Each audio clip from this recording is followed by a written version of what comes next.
Salut et bienvenue dans ce nouveau Café Papote, notre rendez-vous du mercredi où j'aborde une question, une problématique rencontrée par les parents et j'apporte mon éclairage en tant que coach parental, mais surtout maman de 3 enfants.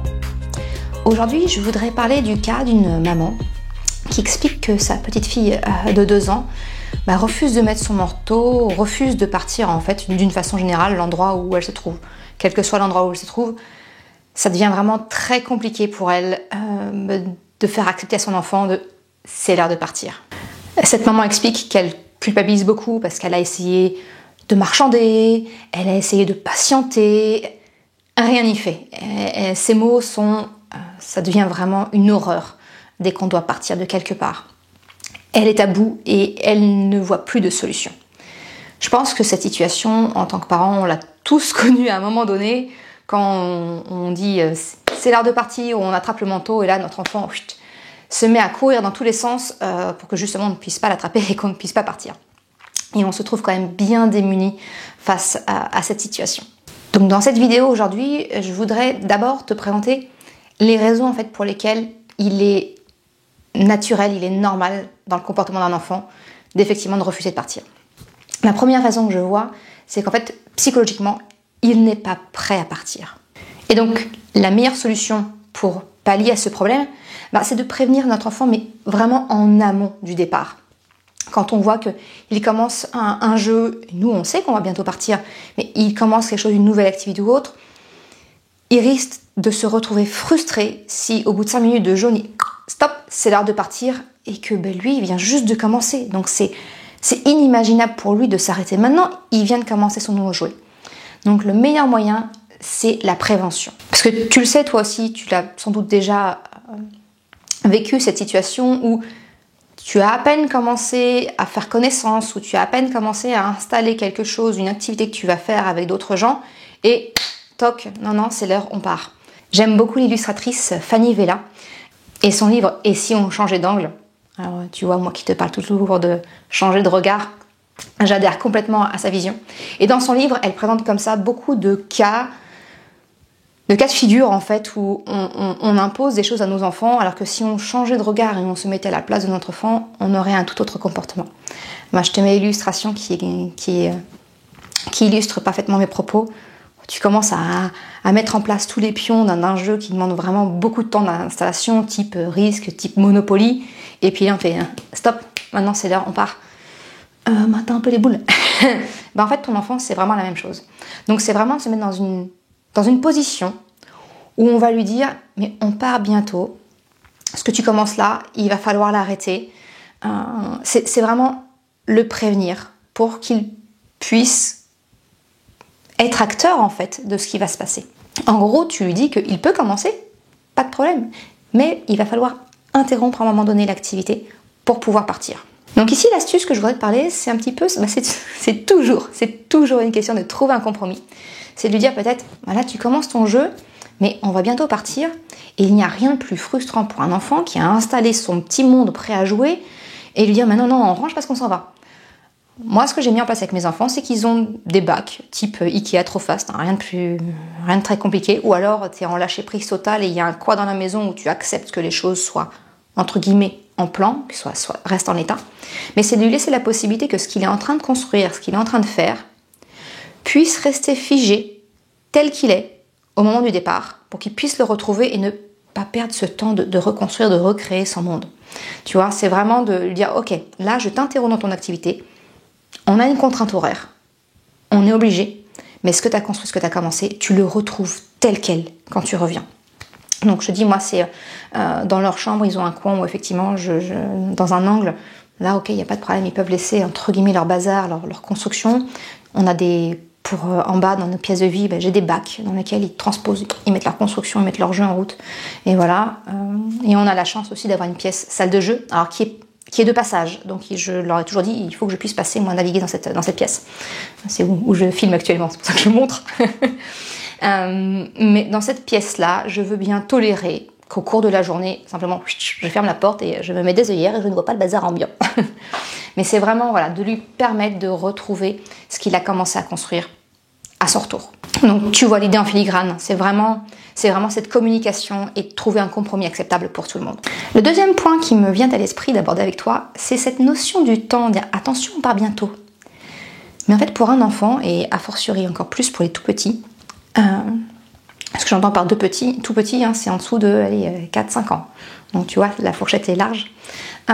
C'est que cette notion du temps, elle est très abstraite. Je veux dire, on part dans 5 minutes. Mais pour un enfant, 5 minutes, ça ne veut rien dire. Une minute est une donnée arbitraire du temps qui n'a aucune substance pour lui. Une minute, en plus, nous, on la décompose, c'est 60 secondes. Tu vois, c'est vraiment, pour un enfant, c'est un concept très difficile à manier. Ce que j'ai envie de te conseiller, c'est peut-être de tester, de lui permettre de rendre la notion du temps beaucoup plus palpable, beaucoup plus concrète. Par exemple, si tu es au parc, eh bien, on compte encore 3 tours de toboggan. Quelque chose de vraiment concret qu'on puisse compter. Ça peut être aussi, tu es en train de lire ton livre, tu termines le livre et quand le livre est terminé, on ferme et on y va. Ça peut être aussi, là on entend la chanson, à la fin de la chanson, quand elle est terminée, ce sera l'heure de partir.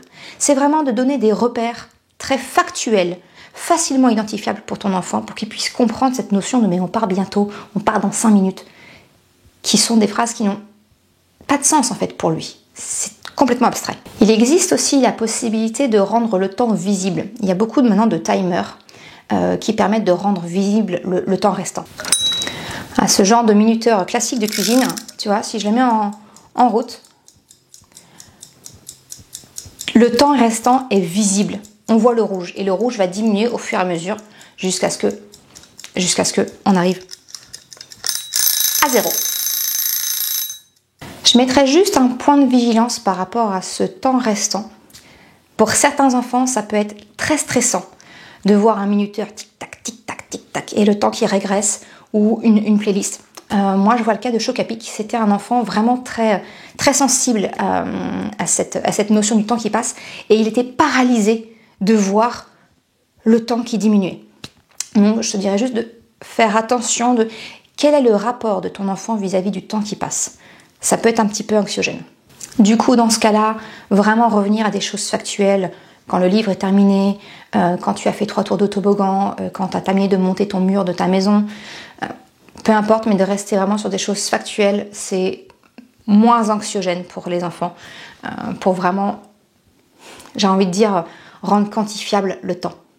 Une autre raison que je vois qui peut faire que les enfants n'ont pas spécialement envie de quitter l'endroit où ils sont et de s'habiller et de mettre son manteau, c'est qu'ils n'ont aucune visibilité sur l'étape d'après.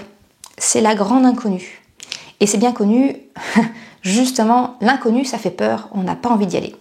Alors, j'ai envie de t'encourager, de quand tu dois quitter un endroit, eh bien, annonce la prochaine étape à ton enfant. C'est, par exemple, quand on rentre de la crèche, on va rentrer à la maison, on va voir papa, on va voir ton frère, on va voir ta sœur, on va rentrer à la maison, on va faire un bain. C'est déjà de donner une visibilité de ce qui va se passer après. Déjà, potentiellement, tu le projettes, donc il est plus apte à rentrer un petit peu dans l'idée. La deuxième chose, c'est de rendre la chose attrayante. Parce que des fois, on va dans des endroits où on n'a pas spécialement envie d'aller. C'est de vendre un petit peu le truc. On rentre à la maison, ouais, super, on rentre à la maison, je vais manger, je vais me coucher et la journée sera finie.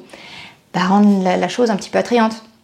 En disant par exemple, on rentre à la maison, ça va être l'heure du bain, dans ton bain. Tu veux de la mousse ou tu veux prendre tes Playmobil? Qu'est-ce que tu préfères? C'est vraiment de susciter l'envie, de donner envie en fait à ton enfant de passer à l'étape suivante. Et là, c'est tout simple, hein. Tu obtiens son adhésion et il est volontaire, il y va et il n'y a plus besoin de batailler pour rentrer. Tu vois, l'idée c'est vraiment de donner de la précision sur ce qui se passe après et de vraiment lui donner envie pour que le fait de partir vienne aussi de lui. Comme ça, tu n'as plus besoin de batailler. Sur le fait de donner envie, je mettrais un tout petit bémol sur le fait qu'il ne faut pas survendre l'étape d'après. Parce que quelquefois, ça peut être contre-productif. L'exemple qui me vient en tête, c'est quand ton enfant traîne des pieds le matin et qu'il n'a pas spécialement envie d'aller à l'école et que tu lui dis « Non mais ça va être super, tu vas retrouver tes copains à l'école ». Ouais, sauf que si le problème de ne pas vouloir aller à l'école vient justement des copains ou de l'absence des copains, là on appuie juste sur un point de douleur et il va pas se sentir compris et on va pas rentrer dans la bonne dynamique. Donc là, l'idée, ce serait aussi peut-être de poser la question, mais pourquoi tu n'as pas envie d'aller à l'école ce matin? Qu'est-ce qui se passe? Tu veux m'en parler? On rentre pas dans un interrogatoire avec la grande lumière. Mais pourquoi tu veux pas y aller? Non, surtout pas. C'est contre-productif. Mais c'est de montrer en fait à son enfant qu'on s'y intéresse. Mais pourquoi tu ne veux pas y aller? Si tu veux m'en parler, je suis là et peut-être que je peux t'aider à trouver une solution. C'est vraiment ne pas le brusquer. Et je te parle en connaissance de cause parce qu'on a eu ce cas-là avec Chocapic et la situation sanitaire qu'on connaît. Le fait est que dans sa classe, il n'est pas avec ses meilleurs copains et que pour cause protocole sanitaire, il n'y a pas de brassage entre les enfants. Donc il ne voit pas ses copains habituels et il y a eu un moment donné où ça se passait mal avec les enfants dans sa classe. Et il se retrouvait seul à la récréation et c'était un enfant qui adorait l'école et à ce moment-là, il traînait des pieds, il ne voulait plus y aller. On ne comprenait pas pourquoi. Et en fait, c'était ça, c'est parce qu'il se sentait seul à la récréation. Et comme ça, je lui ai posé plusieurs fois la question en lui laissant la porte ouverte, savoir s'il voulait discuter ou pas. Et puis un soir, en lui laissant la porte ouverte, sans me brusquer, il m'a lâché le morceau. Que voilà, il se sentait seul. Donc voilà, mon point de mise en garde, c'est vraiment ne pas survendre l'étape d'après, parce que quelquefois l'étape d'après peut être source d'angoisse, de douleur. Donc c'est de chercher un petit peu à creuser avec lui. Qu'est-ce qu'il y a derrière? Je suis là si tu veux en parler. Je suis là, peut-être que je peux t'aider à trouver une solution quand tu veux en parler. Une dernière astuce pour permettre d'avoir l'adhésion de ton enfant sur le départ et que tu n'aies plus à négocier justement ou à marchander ou à patienter pour qu'il daigne quitter l'endroit où vous êtes. C'est de créer ça, d'en faire un jeu en fait, de challenger ton enfant. Ça peut transformer le départ en course contre la montre pour battre le maître du temps. Alors, nous, on est moi en tout cas, je suis génération Fort Boyard. Mes enfants ont découvert ça cet été. Et alors, battre le maître du temps, autant te dire que avec cette simple petite phrase, maintenant, j'ai des compétiteurs à la maison, il n'y a pas de problème. Ils sont partants. Avec un tout petit, ça peut être et le premier qui a enfilé son manteau, le premier qui a mis ses chaussures, le premier qui arrive à la voiture, avec la sécurité qu'il faut par rapport au parking, hein, on est d'accord, mais voilà, si c'est dans ta cour chez toi, le premier qui t'arrive à la voiture, tu le piques un petit peu au vif, ça peut être une astuce, ça peut être quelque chose qui peut marcher de temps en temps, de le challenger et de tourner ça sous la forme d'un jeu. Donc en résumé de cette vidéo, tu vois, pour gérer les départs quand ton enfant ne veut pas partir d'un endroit, j'ai envie de te dire, la première des choses, c'est la prévention, c'est la communication sur le temps qui passe. On va partir, voilà. Prévenir, on va bientôt partir. Rendre quantifiable cette notion de temps, vraiment pour qu'il puisse la visualiser, la palper et s'en rendre vraiment compte. La troisième idée, c'est de rendre visible l'étape d'après et potentiellement de donner envie de cette fameuse étape, qu'est-ce qui se passe après, pour que tu puisses obtenir sa pleine coopération. Et enfin, c'est de tourner ça en jeu, en créant un petit challenge, une petite course. Et voilà. Et là, souvent les enfants, quand on les prend par le jeu, ce sont les premiers à nous rejoindre. Voilà pour cette nouvelle vidéo. Merci beaucoup de l'avoir regardée jusqu'au bout. Si jamais tu as des questions et tu souhaites que j'aborde un point précis pour une prochaine vidéo, je te laisse te rendre dans la description que je mets, alors soit voilà, ça dépend où tu regardes la vidéo, mais il y aura un endroit où je te mettrai le lien pour avoir un sondage et me poser des questions que tu peux potentiellement avoir et pour lesquelles tu aimerais que je te réponde lors d'un café papote. Je te souhaite une très bonne journée, après-midi, quel que soit le moment où tu regardes la vidéo, et je te souhaite à bientôt. Ciao!